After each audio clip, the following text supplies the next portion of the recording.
Hello and welcome. Lockdown 4.0 is likely to end on the 31st of May and in all probability will be replaced by Lockdown 5.0. But whether that happens or not, the fact is that there are millions of migrant workers who've been on the roads for many months now.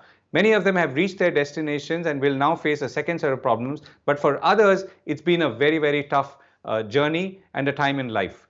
So the question we are asking is, what are the lessons and observations from what's gone wrong with migrant workers that we can use to hopefully ensure that this will not happen again? Secondly, how do we ensure that we treat these migrant workers like the true citizens of this country as they are and ensure that this does not happen again? To discuss this, I'm academic and someone who's been working on the ground. Let me welcome Priya Deshingkar, Professor of Migration and Development, Migrating Out of Poverty at the School of Global Studies, University of Sussex. And I'm also joined by Anindita Adhikari, a volunteer with the Stranded Workers Action Network, who's also a student of PhD at Brown University. Thank you both for joining me. But before I start, let's bring you some reactions from migrant workers from the city of Mumbai just about to embark on their journey back home. मेरा नाम अर्जुन है और मैं अंधेरी में रहता था और वहाँ पे हम फॉर्म भरे थे 5 तारीख को, लेकिन अभी तक हम लोग का नंबर ही नहीं है, बिहार जाने का है। और जब हम बस के लिए सोचे जाने के लिए तो घाटकोपर में बस का लिए लाइन लगाया था 12 बजे रात से ही लगाया था और आज थोड़ा देर वहाँ पे रखा सुबह में, उसके बाद बोलता है बस भी कैंसिल, जाओ कुरला से तुम लोग का ट्रेन है, आधार कार्ड से दिखाना और जाना। यहाँ आने के बाद कोई अथी नहीं है। गांव में जा करके क्या करेंगे, इतना दिन यहाँ पे भी तो बैठ के क्या किए। मैं आया था मजदूरी करके बीबी का ऑपरेशन करवाने के लिए। हाँ। काम नहीं लग रहा है, बंदी हो गया। 20 तारीख को ऑपरेशन बोले थे। हाँ। 21 को बंद हो गया, ऑपरेशन नहीं हो पाया। तो अब जो पैसा था जो खर्च हो गया, अब खाने का ठिकाना नहीं, तो मैं क्या करूं। दो बच्चे लेके परेशान है। जो जब जाते हैं फार्म लेके, हाँ, तो कहते हैं चलो कल होगा, आज होगा। हाँ। और फिर उसके बाद में मैं परेशान था, इसलिए मैं सोचा बगैर फार्म का चलेंगे, जो भी होगा देखा जाएगा। गांव में जाएंगे, पाने घर पे रहेंगे, मेहनत मजदूरी करके खाएंगे। यहाँ पे कोई है ही नहीं काम धंधा, तो यहाँ भूखे मरेंगे। 2 बच्चे साथ में हैं कि हमारे बैग में एक रोटी नहीं है। और गाड़ी जो गई, हम लोग को लाइन में साहब बोले कि आप लोग बैठो, अभी आपको गोरखपुर का गाड़ी में बैठा देंगे। हाँ। जब से हम लोग इंतज़ार कर रहे हैं कि ऐसा जो हमारे साथ में हो रहा है किसी के साथ में ना हो। कितने लोग यहाँ पर जो है बिस्किट का भी पैसा नहीं है, और जो पैसा दे रहा है उसका पहले काम होकर के उसको बैठा दिया जा रहा है। हम लोग जेब में, देखिए ये हम लोग के जेब में 1 रुपया पड़ा है, देखो आपके सामने निकाल रहा हूँ। हम लोग का कुछ सुनवाई नहीं है, मर जाएंगे तो मर जाएंगे। So Anita, let me get a status check from you. So we are inching close to the end of lockdown 4.0. In all probability, we're going to see a lockdown 5.0. But that doesn't change the fact that many migrants who perhaps could not go in the first wave will want to get out even now. So tell us about where things are with the first wave and what do you anticipate in terms of the second wave? So Govind, 2 weeks ago, we asked migrants, this was before the lockdown really began, the reality of it easing was apparent. And we asked migrants who were in touch with us, who were reaching out to us for some kind of food or cash support, whether they would want to leave immediately after the lockdown or stay where they are. Even at that point, it was only about 35% that actually said they wanted to leave immediately. And we've seen that sort of continue even as trains have begun to run. We did a feedback call with all the workers that are in our network to check on them and check where they are, and we found that about 25% have actually reached home. The rest are actually still in the cities or places of work where they've been during the lockdown. And then there is a very small percentage who are in transit at the moment. So in some senses, there is an easing on both ends. One, the reality is there are more trains running, still far below what is needed, but trains are running, and people who were desperate to get home now know that there is a way out. Secondly, there is a gradual reopening of work. Of course, again, not at the scale at which it's needed. So we found that about 75% of daily wage workers that we've been in touch with said they're still out of work. So those are sort of the kind of the dual realities of this particular period. Right, and the sample set that you're referring to refers to how many cities or places in the country? Right. So we have over the period of the lockdown, 60 plus days, we've been in touch with approximately 35,000 workers. Now, these are not actual one-on-one points of contact. We speak to certain people who are leading a group or a heads of families that are stuck in various places. And we cover approximately 10 states, which includes states with high in-migration, as well as states where which are the home states of these migrants. So we also have a zone that looks at Orissa, Bihar, Jharkhand, Chhattisgarh. But the highest volume of calls that we've got are from Maharashtra, Karnataka, and then the North Zone, which is Delhi, Haryana, and UP. So, I mean, this, which also I'm assuming correlates to centers of industrial activity or economic activity. Absolutely. Right. Okay. So let's get a broader sense now. Priya, you've been following this issue for many years now, and both from a macroeconomic, macro socio-economic policy point of view, as well as trying to make sense of the data. So, what's your sense on the 2 or 3 things that have clearly gone wrong in the manner in which this has played out in the last month or so? Okay, well, I think there's 2 or 3 interconnected problems here. The first problem seems to be a lack of an understanding of the scale of the issue. And this is something that I've been, emphasizing for more than a decade now, and which is why I came up with that, crude figure of 100 million circular migrants in India, because these are the people who are away temporarily for work, and that could be anything between a few months and several years. But basically, this main focal point for retirement or return is still their home back in the village. So these are the circular migrants we're talking about, and these are basically. Quick question, Priya. Priya, a quick question there. So when we say circular, are these people who do not want to stay at any cost in their urban homes? Or is it because they are not able to afford a home or a piece of land, as the case might be, that they go back eventually? Well, again, that's quite a complex issue. It's not that they don't want to settle in the city. Actually, quite a few of them aspire to educating their children in the city. They believe that urban centers are better for them in terms of accessing healthcare. So it's not that they are averse to the idea of settling in the city, but the urban environments in India have been historically and continue to be quite hostile to poorer people from sort of socially excluded groups who are brought in, with thekedars and other intermediaries, and who are placed in these lower jobs. The city is inaccessible to them. They remain on the margins, even though they are performing work that is quite central to the economy and to services running and industries running. So, because of that, they can't really fulfill those aspirations very easily. And for them to get a foothold in the city is quite difficult. They may succeed. A few people do succeed in settling in the city. But if you see the manner in which they have to do that, it's a very tough process for them. There's not enough cheap housing. They face multiple barriers in accessing welfare programs and accessing sort of, even interactions with urban people. Right. Quite difficult. So, yeah. It's not a question. And that's playing out even today. Now, so tell us about the data. I mean, you're still, I think you too are building on 2011 census data to and extrapolating to create what might be the right number. And even today, we don't know whether it's millions or tens of millions of people who are affected. Well, I'm now starting to revisit the calculations that I made 10 years ago, because I was not using census or NSS data. In fact, I was critiquing those data because they don't really count circular migration or temporary movements very well. And that's because of the way that the surveys are designed, and also because of the places that these people work in. And that once again goes back to this whole issue of how they are recruited and placed. It's basically India's invisible workforce. It's very difficult to enumerate these people because there are always barriers to accessing them physically. They don't exist. They don't exist on the books formally. They're not contracted formally. So that's where the real problem of the numbers arises. Like the last, I think the 64th round of the NSS made an effort to capture this better by changing the definition of temporary migration. They allowed for a shorter period of time of movement. Still, I think lots of people fall through the gaps, especially women. I think their migration is very poorly understood in India. Circular migration of women. They are women, and of course scheduled caste and tribes. These people literally are faceless and invisible in our modern economy.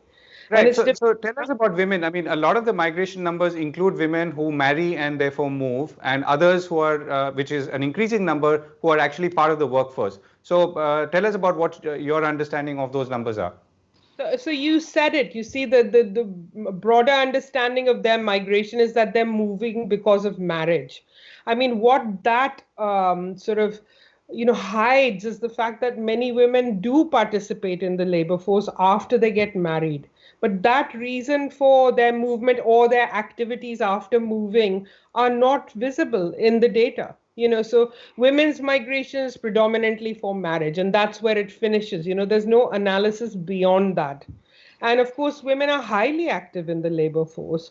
They may migrate with their husbands, or they may migrate separately. Autonomous female migration is not very well understood at all. And there are many, many occupations in modern India, ranging from prawn and seafood processing, working in the apparel industry. And there's so many units that actually depend on female labor, and some of it's actually done in the home, so it's home-based work.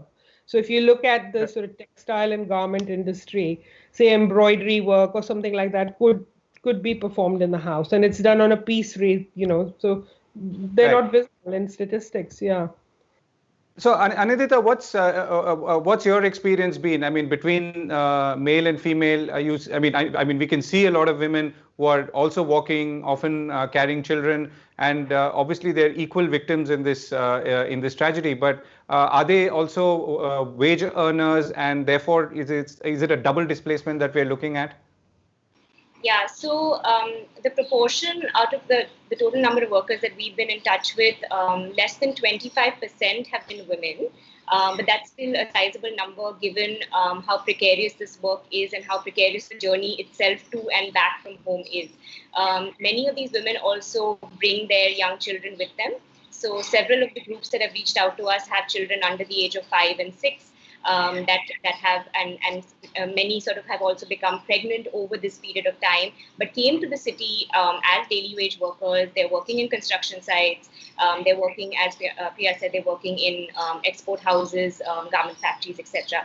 I wanted to say something very quickly about the numbers and why that's creating this crisis to start with. So one is it's really interesting how the Ministry of Labour didn't have these numbers themselves and had to scramble to get these numbers in the first week of April, where they actually had to ask their regional heads what the numbers were. And when an RTI was filed asking them what that number was, they said, we don't know.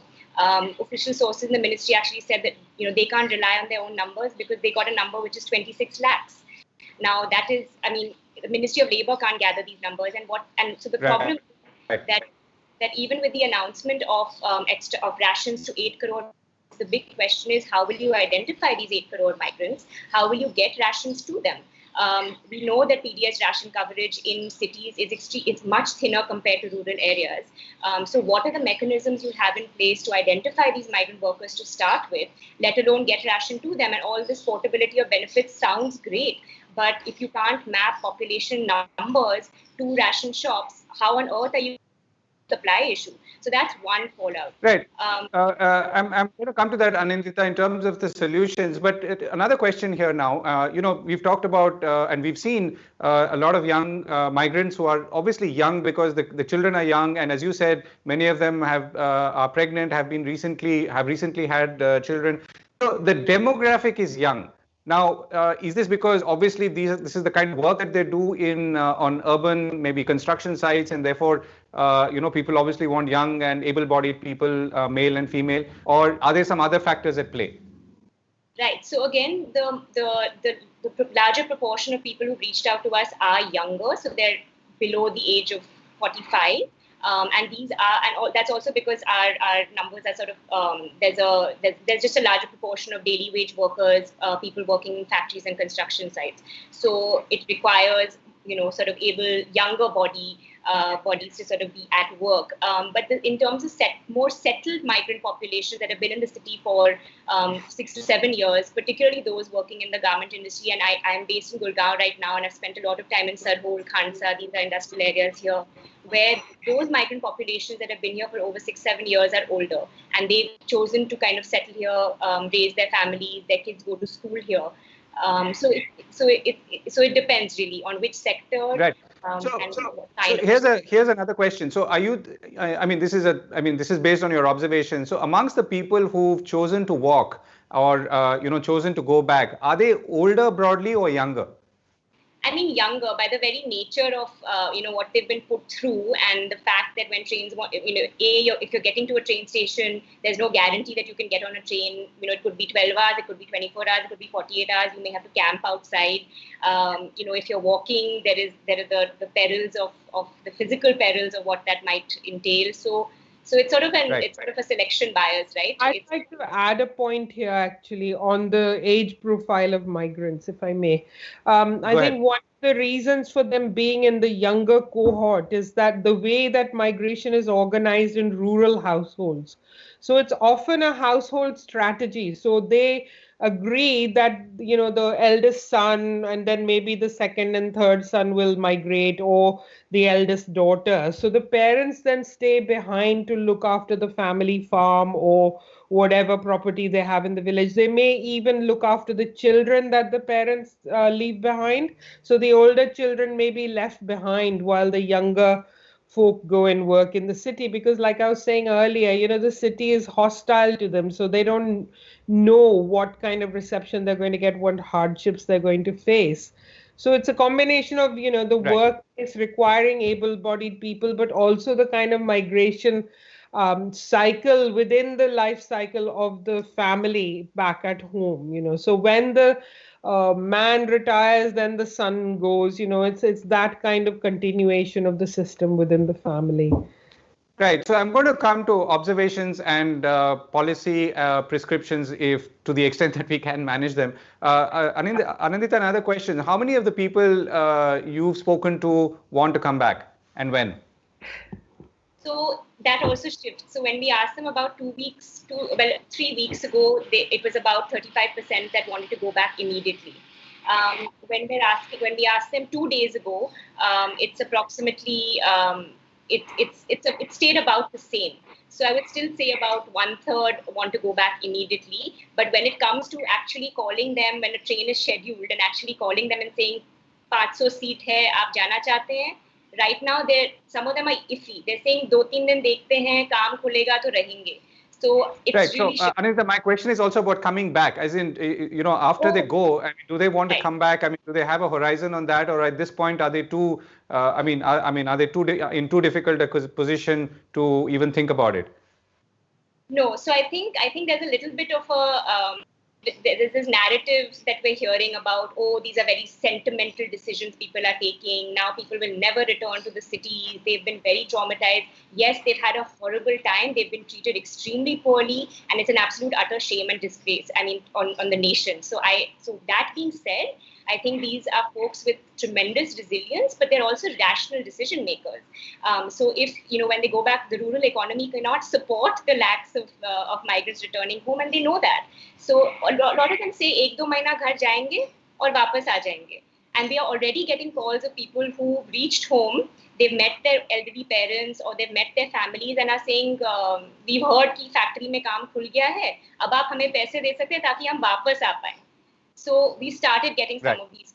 So right, yeah. And of course there is still the cloud of COVID-19 which is hanging above everything. So last set of questions, and Priya, let me start with you. So now, in terms of prescriptions, I mean, there are lessons, there are observations. Not much of or all of this will translate into immediate policy. But what are the quick action points, if any, from that we can look ahead to, or we should be looking ahead to?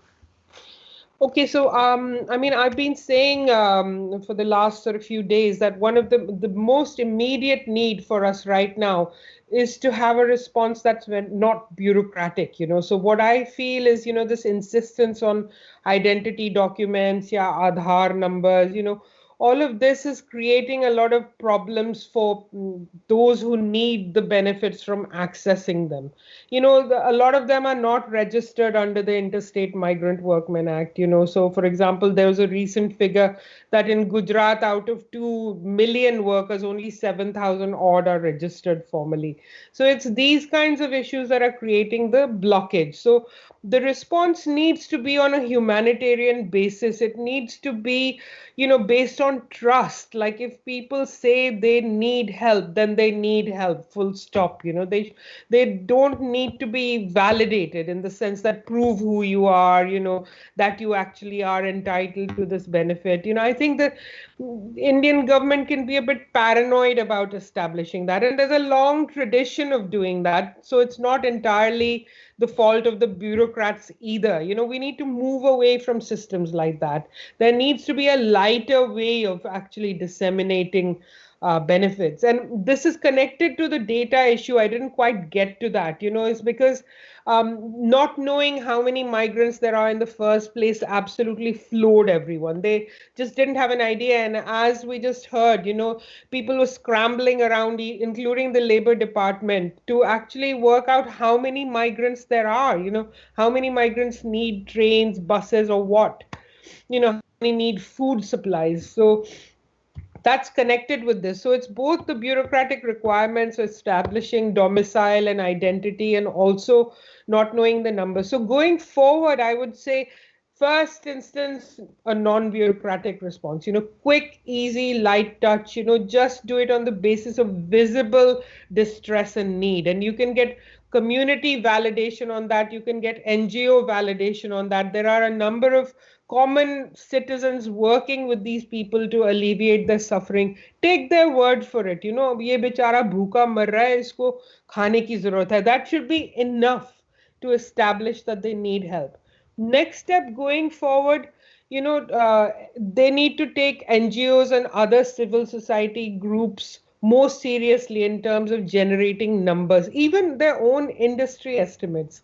Like if you look at the industry estimates of the number of migrants, that is way beyond any kind of NSS or census estimate. I mean, you look at the textile industry, for example, coming back to that, there are roughly 51 million workers, a majority of them migrants who are employed directly, and a further 68 million who are employed indirectly by that industry. And you know, so the industries or NGOs or organizations, even companies working with them, like companies working with, say, for example, rickshaw pullers to establish e-rickshaws, you know, they have a more accurate understanding of the on-the-ground situation. So I think it's important for government to liaise with these organizations more seriously, not keep the monopoly of generating data to themselves, you know, broaden that, like make it a collective effort. Everybody, I mean, there's so many organizations working with migrants, so they need to be taken more seriously. And of course, they need to be involved in finding solutions to this issue as well. And migrants themselves need to be involved in finding solutions, because, you know, what I'm seeing so far is ki, haan, ye karenge, wo karenge, but I think the migrant voice is missing in all of that. What do they want? You know, what do they want to see? Right. Anindita, to you, this is a volunteer network. You're called the Stranded Workers Action Network. And how long will you last in this form? What's how long is this effort going to stay at this intensity? Right. So every time we think that, okay, things may slow down, they may settle, there's a new kind of crisis. So we went from addressing, you know, severe cash and food distress to the travel chaos. And now the food and cash distress continues, because I do want to point out that despite the announcements made by the finance minister, implementation is going to take a while, which is why we want to continue our efforts simply so that we can emphasize a couple of things. And I would like to add to Priya, because we've had 4 very, very clear sort of demands that are based on the data we're getting, but also in long-term involvement with with rights-based sort of movements, which is the most sort of bureaucratic but non-bureaucratic way of actually extending social security support to migrant workers at this time is to universalize the PDS. It's a very simple solution. We are still currently only at 66% of the total population, and we have scope to do much, much more. Secondly, despite the petitions in the Supreme Court, the government still hasn't announced cash.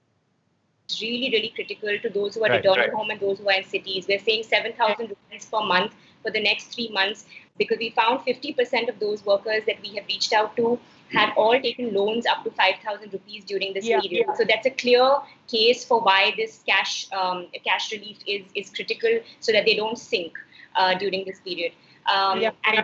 So I'll leave it here, but cash and food continues to remain a very important demand, and it's based on hard evidence and rationale. It's not, it's not a demand that is not grounded.